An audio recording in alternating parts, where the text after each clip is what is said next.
یہ وقت کا سب سے بڑا تقاضا ہے کہ ہم لوگوں کے پاؤں پڑ کے ان کو اللہ کا راستہ بتاتے. لاہور میں ایک لڑکی، بدنام زمانہ ہے، وہ میں نے ایسے اسے سلام دعا کر کر کر کر ماشاءاللہ 5 وقت نمازی بن گئی. تو وہ ایک جگہ شوٹنگ ہو رہی تھی، تو میں نے اسے فون کیا. میں نے کہا میں لاہور میں ہوں، مل سکتی ہو آ کے؟ اس نے کہا میں تو شوٹنگ کر رہی ہوں، 10 بجے فارغ ہوں. میں نے کہا اچھا بیٹی، جب فارغ ہو جاؤ نا پھر آ جانا، میں تیرا انتظار کروں، چاہے لیٹ بھی ہو تو آ جانا. یہ ہے کوئی 8 بجے کے بعد. 9 بجے پوری شوٹنگ ٹیم، باقی اداکار، ڈائریکٹر، کیمرہ مین سارے وہاں پہنچ گئے.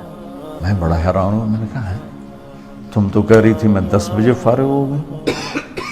وہ کہنے کی میں نے اپنے ڈائریکٹر سے کہا کہ مولانا طارق جمیل صاحب نے مجھے فون پہ کہا ہے کہ جب فارغ ہو تو آ کے مجھے مل جانا. وہ ڈائریکٹر بھی سامنے بیٹھا تھا.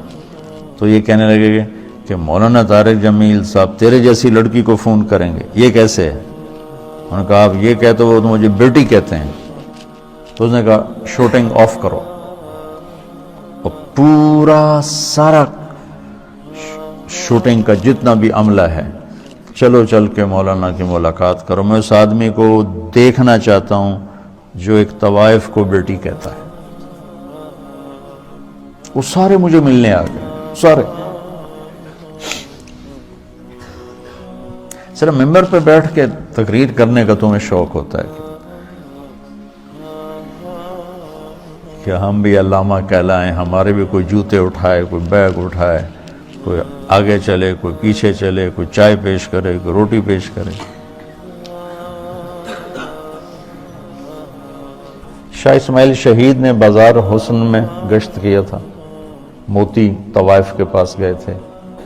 اللہ مجھے بڑے بول سے بچائے، اللہ مجھے بڑے بول سے بچائے، اللہ مجھے بڑے بول سے بچائے. 1831 میں ان کی شہادت ہوئی ہے. 1831. تو 1831 سے پہلے کا زمانہ، یعنی 1810-20 کا زمانہ لگا لو، جب وہ دلی میں ہوتے تھے. اس کے بعد بازار حسن میں اللہ نے مجھے توفیق دی جانے کی، اور میں ان طوائفوں کے گھروں میں گیا، ان سے ملا، ان کے پاس بیٹھا. ان کی ہمدردی، دلداری کہ اللہ نے مجھے توفیق دی، ان پر خرچ کرنے کی توفیق دی، انہیں گناہ سے بچانے کے لیے. تو اب 8-9 سال ہونے کو ہیں. تو لمبے کے بازار حسن میں ہر ہفتے تعلیم ہوتی ہے، اور اس میں طوائفیں آ کے تعلیم میں بیٹھ. کسی کو کلمہ نہیں آتا تھا، ان کے کلمے یاد کروائے. وضو نہیں پتہ تھا، وضو کروائے. نماز کا نہیں پتہ تھا، نماز سکھائی. اور کتنی لڑکیوں کی شادیاں ہو گئیں. کتنیوں نے کہا ہمارا خرچہ لگا دو تو ہم یہ پیشہ چھوڑ دیں گے. میں نے ان کا خرچہ لگا دیا، وہ گھر بیٹھ کے کھا رہی ہیں اور برائی نہیں کر رہی ہیں. تو مجھے اس میں کوئی آر نہیں محسوس ہوئی کہ میں اسے بھی اپنی آخرت کا سامان سمجھتا ہوں. اور میں نے ان کی نائکوں سے کہا ہوا ہے کہ جو اپنی بیٹی کی شادی کرے گی میں سارا خرچہ دوں گا. اور جتنا مظلوم یہ طبقہ میں نے جا کے دیکھا ہے، بہت مظلوم طبقہ ہے، بہت مظلوم طبقہ. مرد کی ہوس پوری ہوتی ہے اور لڑکی کے ماتھے پہ طوائف کا داغ لگ جاتا ہے. اور وہ اسی طرح سیٹھ صاحب بھی ہوتا ہے، چودھری صاحب بھی ہوتا ہے، میاں صاحب بھی ہوتا ہے، سردار صاحب بھی ہوتا ہے، مہر صاحب بھی ہوتا ہے. وہ اسی طرح ہوتا ہے. اس کا کالر سفید رہتا ہے، لڑکی کے ماتھے پہ طوائف کا داغ لگ جاتا ہے. پھر 7 سمندر کا پانی بھی اسے دھو نہیں سکتا. اور یہ داغ لگانے والے سارے عیاش لوگ جن کی عیاشی پر تو پردہ پڑ گیا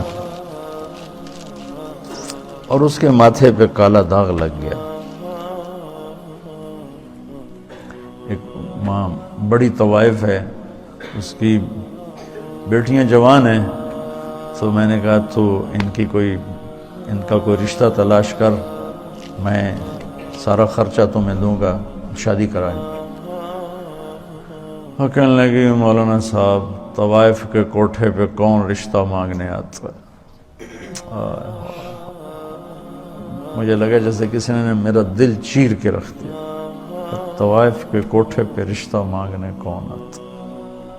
یہاں تو عزت سے کھیلنے آتے ہیں، رشتہ لینے کوئی نہیں آتا. تو مجھے اللہ کے فضل سے میں اسے اپنی آخرت کا سامان سمجھتا ہوں کہ کم از کم ایک پورا محلہ طوائفوں کا، اس میں نمازیں شروع ہو گئی ہیں. کئیوں کو میں نے عمرے کروائے، ان کو عمرے پہ بھیجا. آج ابھی آنے سے پہلے ان کا جو ایک مردوں میں ایک بڑا چودھری ہوتا ہے، ایک عورتوں میں ہوتی ہے، ان کا اپنا ایک پورا نظام ہے. میں نے اسے فون کر کے کہا تم تیاری کرو، میں تمہیں عمرے پہ بھیجتا ہوں. اس نے مجھے اتنی دعائیں دی، اتنی دعائیں دی. تو میں چاہتا ہوں تبلیغ تمہارے اندر اس طرح اترے. میری تمنا ہے کہ اللہ آپ کے اندر تبلیغ زندہ کر دے. پھر چاہے ممبر پہ بیٹھو، کرسی پہ بیٹھو، درسگاہ میں بیٹھو، دکان پہ بیٹھو، گھوڑے پہ بیٹھو، گاڑی پہ بیٹھو، ہوا میں اڑو، تبلیغ تمہارے اندر ہو. اللہ کا نبی تشریف فرماتے کہ طوائف کا گزر ہوا، یعنی میں پیچھے سے دلیل دے رہا ہوں. تو مدینے وہ کہنے لگے یہ کیسا نبی ہے جو اکیلے ہی روٹی کھاتا ہے، کسی کو بلاتا ہی نہیں. وہ تو آپ کو تکلیف دینا چاہتی تھی، تنگ کرنا چاہتی تھی. تو آپ فرماتے طوائف ہے، اس کو دھکے دے کے باہر نکالو. آپ نے فرمایا آ جاؤ، آ جا، بیٹھ جا. ساتھ بٹھا لیا.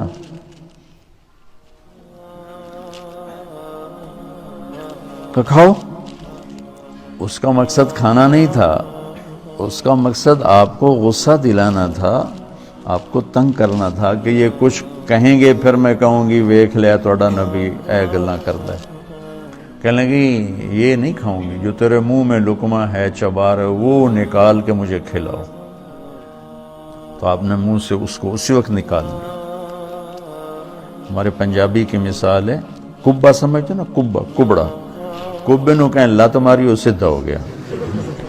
اس کہ بھائی تیری مہربانی. تو وہ کبے والی لت بن گئی. وہ تو آپ کو تنگ کر رہی تھی، اور اسے کیا خبر کہ نبی کے منہ کا لعاب جب اس کے منہ میں جائے گا تو کیا ہوگا. آپ نے اپنے ہاتھوں سے نوالا نکال کے اس کے منہ میں ڈالا، ساتھ ہی اس کا سینہ روشن ہو گیا. وہ کلمہ پڑھ گئی اور مدینے کی شریف ترین خواتین صحابیہ بن گئی. تو اب ہمارے ایک بزرگ تھے ڈاکٹر اسلم صاحب رحمۃ اللہ علیہ، رائمنڈ میں زندگی گزاری. جب میں رائمنڈ پڑھتا تھا اسی میں فوت ہوں. فوج میں تھے تو نظام الدین گئے تو مولانا الیاس صاحب رحمۃ اللہ علیہ سے کہنے لگے میرے پاس آدھا گھنٹہ ہے، اب مجھے تبلیغ سمجھا دیں. تو مولانا الیاس صاحب رحمۃ اللہ نے فرمایا کیا کرتے ہو؟ کہ جی میں ڈاکٹر. تو ایک سامنے بڈھا سا نا میں باتی بیٹھا تھا، کہ اس کو آدھے گھنٹے میں ڈاکٹری سمجھاؤں. وہ کہنے لگے میں آدھے گھنٹے میں اس کو ڈاکٹری سمجھاؤں گا، اس ان پڑھ کو میری عمر گزر گئی، میں اس کو ڈاکٹری سمجھاؤں آدھے گھنٹے میں. تو کہنے لگے تو مجھے تم نے کوئی گھسیارا سمجھا کہ میں تمہیں آدھے گھنٹے میں تبلیغ سمجھاؤں؟ میرے پاس ٹائم لے کر آؤ، میں تمہیں سمجھاؤں گا. پھر وہ ایسا لگے کہ پھر ساری زندگی ان کی رائمنڈ میں گزر، ساری زندگی. بس مرض الموت میں بیمار ہو کے گھر گئے، وہیں انتقال ہو گیا ان کا. تو تو جو کچھ میں نے دیکھا ہے یا 50 سال ہونے کے مجھے تبلیغ میں، وہ میں تمہیں ممبر کے 1 گھنٹے میں کیسے سمجھاؤں. اس لیے تو میں مشورہ دیتا ہوں کہ جو کہوں وہ کر لیا کرو تو فائدہ ہو. ابھی صاحب رائے مت بنو، نقصان اٹھاؤ، کیونکہ تمہارے پاس وہ تو بچوں پوری دنیا میں جانے کی نیت کرو. دین کی بات پھیلانا صدقہ جاریہ ہے. ثواب کی نیت سے ویڈیو کو شیئر ضرور کیجیے. جزاک اللہ.